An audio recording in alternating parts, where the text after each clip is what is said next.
Alhamdulillah.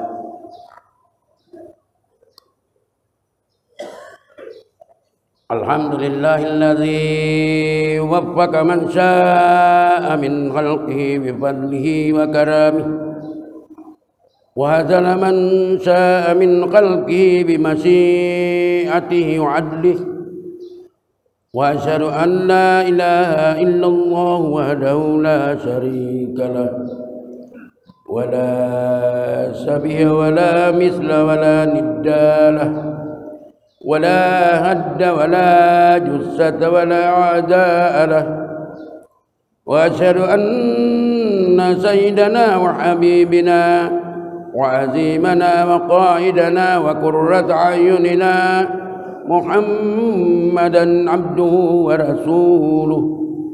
Allahumma salli wa sallim wa barik ala sayyidina Muhammad ibn Abdillah wa ala alihi wa sahbihi wa mawalah wa man tabi'ahum bi ihsanin ila yaumil qiyamah.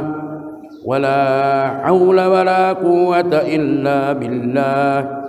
Amma ba'du fa inni usikum wa nafsi bitaqwallahil aliyyil azim bitaqwallahil aliyyil azimil qail fi muhkam kitabi ya ayyuhalladzina amanu taqullaha wal tanzur nafsum ma qaddamat ligad wattaqullaha innallaha khabirun bima ta'malun. Jamaah Jumat rahimakumullah, pada kesempatan ini saya selaku khatib akan menyampaikan judul khutbah yang diberi judul 4 hal yang dipertanggungjawabkan di hari kiamat. Hadirin Jumat yang dimuliakan Allah Subhanahu wa taala. Hari berganti hari. Bulan berganti bulan. Bahkan tahun berganti tahun. Tidak terasa kita sekarang sudah berada di bulan Sya'ban. Dan tidak lama lagi kita akan memasuki bulan Ramadan sebagaimana diingatkan oleh Pak Kiai tadi, di mana waktu berjalan sangat cepat. Jatah umur kita semakin menipis. Ajal kita semakin dekat. Maut ibarat pedang terhunus yang setiap saat bisa saja menebas batang leher kita. Kita tidak tahu kapan kita meninggalkan dunia yang fana ini. Kita juga tidak tahu di mana kita akan mengakhiri hayat kita.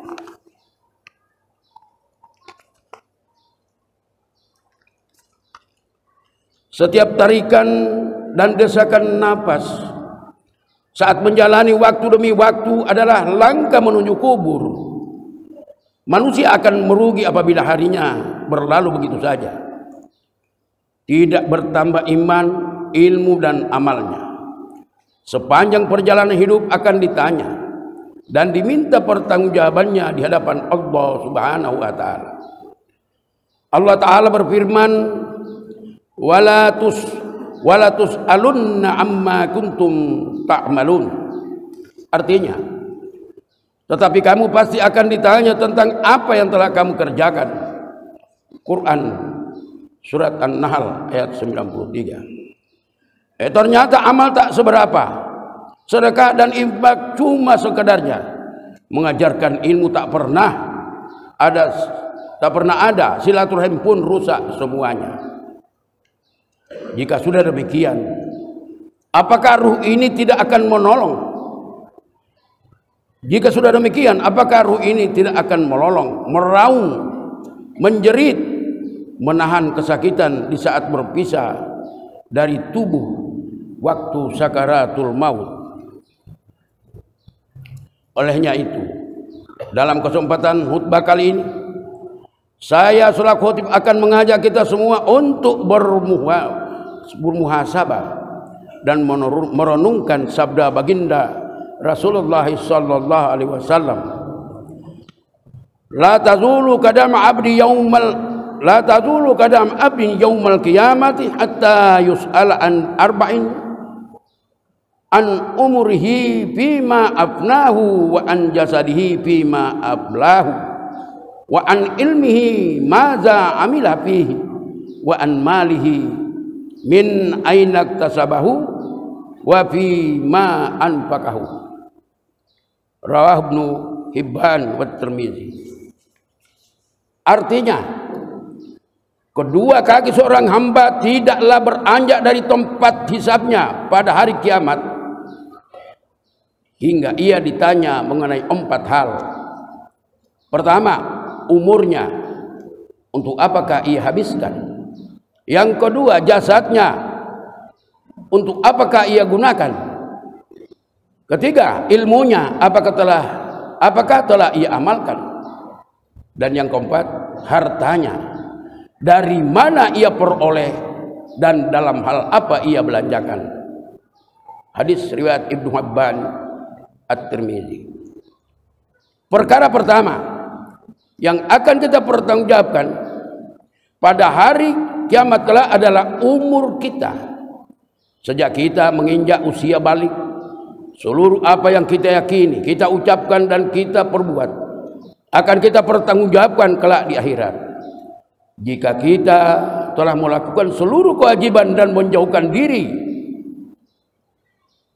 dari semua yang diharamkan, maka kita akan selamat dan bahagia.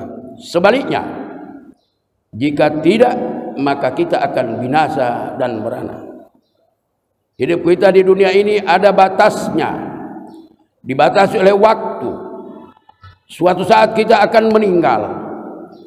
Panjangnya umur tidak menjamin masuk surga. Sebaliknya, pendeknya umur bukan pertanda akan masuk neraka.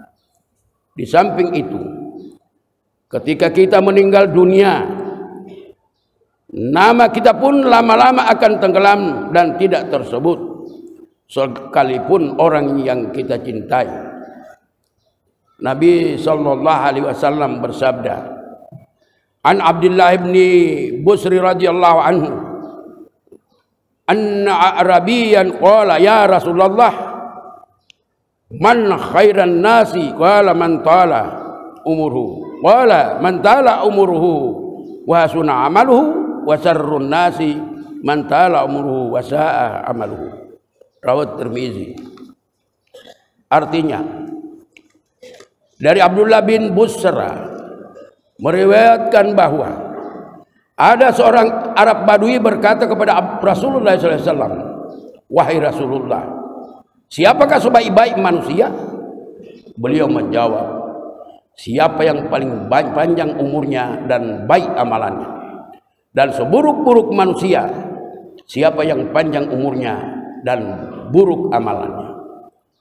Berbahagialah bagi siapa yang dapat memanfaatkan umurnya untuk menabur amal soleh, dan celakalah bagi mereka yang menggunakannya untuk berbuat kerusakan di atas bumi. Alhasil, kita akan tergolong sebagai manusia terbaik bila dalam kesempatan hidup itu kita pandai memanfaatkannya umur kita sesuai kehendak Allah.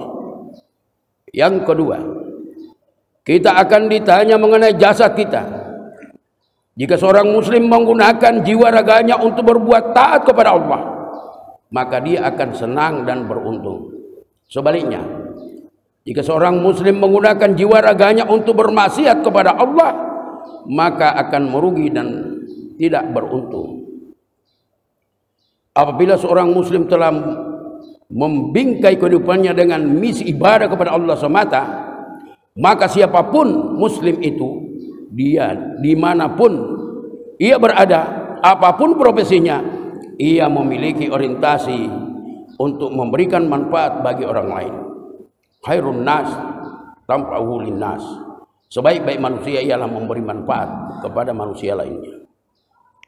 Seorang muslim yang menjadi pedagang atau pebisnis, orientasinya bukanlah sekedar meraup untung sebesar-besarnya, apalagi sampai menimbang barang untuk mendapatkan keuntungan yang lebih banyak, tetapi orientasinya adalah bagaimana ia memberikan manfaat kepada orang lain, membantu mereka memperoleh apa yang mereka butuhkan. Dengan demikian, pedagang dan pebisnis muslim pantang menipu customernya, pantang menimbang barang dan dia kurangi. Ia bahkan memberikan yang terbaik kepada mereka, memberikan pilihan-pilihan yang lebih baik.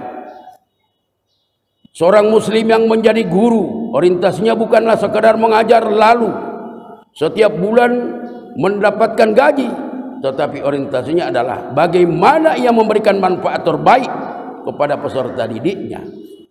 Ia mengasihi mereka seperti mengasihi putranya sendiri, dan ia selalu memikirkan bagaimana cara terbaik dalam melakukan pewarisan ilmu sehingga peserta didiknya lebih cerdas, lebih kompeten dan berkarakter. Seorang muslim yang menjadi dokter, orientasinya adalah bagaimana ia memberikan pelayanan terbaik kepada pasiennya. Ia sangat berharap kesembuhan dan kesehatan mereka, melakukan yang terbaik bagi kesembuhan dan kesehatan mereka. Kelihatannya memberikan manfaat kepada orang lain, membantu dan menolong sesama itu membuat waktu kita tersita, harta kita berkurang, tenaga dan pikiran kita terpersir. Namun sesungguhnya saat kita memberikan manfaat kepada orang lain, maka hakikatnya kita sedang menanam kebaikan untuk diri kita sendiri. Jika kita menolong orang lain, Allah akan menolong kita. Allah Subhanahu wa taala berfirman, ahsantum li anfusikum. Jika kalian berbuat baik, sesungguhnya kalian berbuat baik bagi diri kalian sendiri. Quran ayat 12. Yang ketiga, kita akan ditanya mengenai ilmu kita. Kita akan ditanya apakah kita telah mempelajari bagian ilmu agama yang hukumnya fardu ain atau belum. Dan jika kita telah mempelajarinya, maka sudah kita amalkan atau tidak. Ilmu yang dianugerahkan Allah kepada kita, kita bagikan kepada orang lain. Kita mengajari orang lain, melatih orang lain, dan memberdayakan mereka. Ilmu ini tidak terbatas pada ilmu agama saja, tetapi juga ilmu dunia, baik berupa pengetahuan, keterampilan hidup, serta keahlian dalam profesi, baik itu sebagai petani, nelayan, dan lain sebagainya. Dalam sebuah hadis diriwayatkan, wailul liman lam ya'lam wa wailul liman alima summa la ya'lam. Wailul liman la ya'lam wa wailul liman alima summa la ya'mal. Sungguh sangat celaka orang yang tidak belajar ilmu agama yang fardu ain, dan sungguh sangat celaka orang yang mempelajarinya tapi tidak mengamalkan dan mengajarkannya. Terakhir yang keempat, kita akan ditanya mengenai harta. Dari mana kita peroleh dan untuk apa kita belanjakan. Dalam masalah harta, ujung pangkalnya ditanya, untuk apa kita belanjakan, dari mana kita dapatkan, dan untuk apa kita belanjakan. Manusia terbagi menjadi 3 golongan, 2 celaka dan 1 selamat. 2 golongan yang celaka pada hari kiamat adalah mereka yang mengumpulkan harta dengan cara haram atau dari sumber yang haram, dan mereka mengumpulkan harta dengan cara yang halal tapi membelanjakan untuk hal-hal yang diharamkan. Sedangkan golongan yang selamat adalah mereka yang mengumpulkan harta dengan jalan yang halal dan membelanjakannya untuk perkara-perkara yang halal. Rasulullah sallallahu alaihi wasallam bersabda, "Ni'mal malu salihu lirrajuli salih." Rawah Ahmad fi Musnad.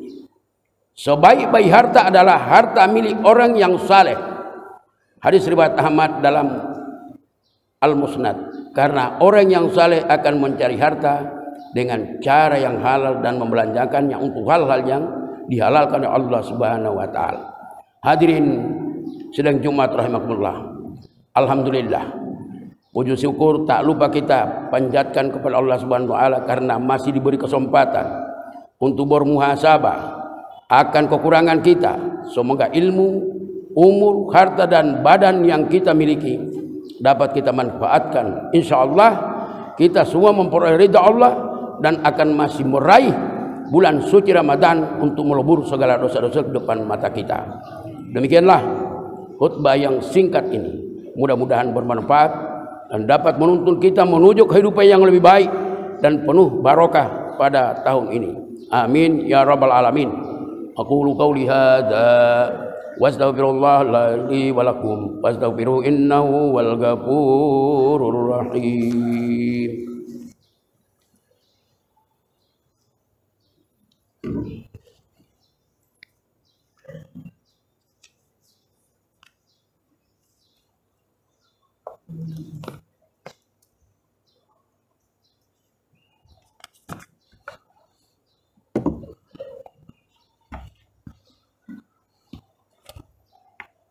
Alhamdulillah ala ihsani wa syukru lahu alaihi ala taufiqih wa amtinalih. Asyhadu an la ilaha illallah wahdahu la syarika lahu wa asyhadu anna sayyidina Muhammadan abduhu wa rasuluhu da'i ila ridwani. Allahumma salli ala sayyidina Muhammadin wa ala alihi wa sahbihi wa sallam tasliman katsira. Amma ba'du fa ya ibadallah usikum wa nafsi bi taqwallah faqad fazal muttaqun. Wa qala ta'ala inna Allaha malaikatahu yusalluna 'alan nabi ya ayyuhalladzina amanu sallu 'alaihi wa sallimu taslima.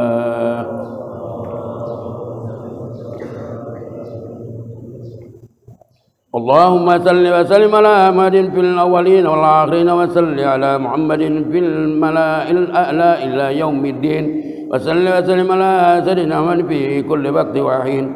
Allahumma akrir ayunina binasratil hadzal din waj'alna min junudikal awfiya'il mulisin warzuqna sahadatan fi sabilika ba'da nasrud dinik. Allahumma ighfir lil muslimina wal muslimat wal mu'minina wal mu'minat al ahya'i minhum wal amwat. Allahumma a'izzal islam wal muslimin wa qajdil lahumma safufahum wa ajmi kalimatahum ala al haqq wa aksir sawkatat dhalimin wa aktubis salama wal amna li ibadika ajma'in. Allahumma ja'al jam'ana hadza jam'an marhuman tafarrukana min ba'di tafarrukan maimunan ma'suman wala tada'fina wala ma'ana syakiyan wala mahruman. Allahumma dfa' annal gala wal bala wal waba wal zalazila wal mihana was su'al fitana ma zahara minha wa ma batan an baladina Indonesia hasah wa sairil buldan muslimin ammatan ya rabbal alamin. Rabbana atina fid dunya hasanah wa fil akhirati hasanah wa qina adzaban nar. Ibadallah innallaha ya'muru bil adli wal ihsan wa ita'il qurba wa yanha 'anil fahsai wal munkar wal baghi ya'izukum la'allakum tadhakkarun. Wadhkurullahal azim yazkurukum washkuru ala ni'amihi wa yazidukum was'alu min fadli yu'tikum wa la dzikrullahi akbar. Aqimish shalah.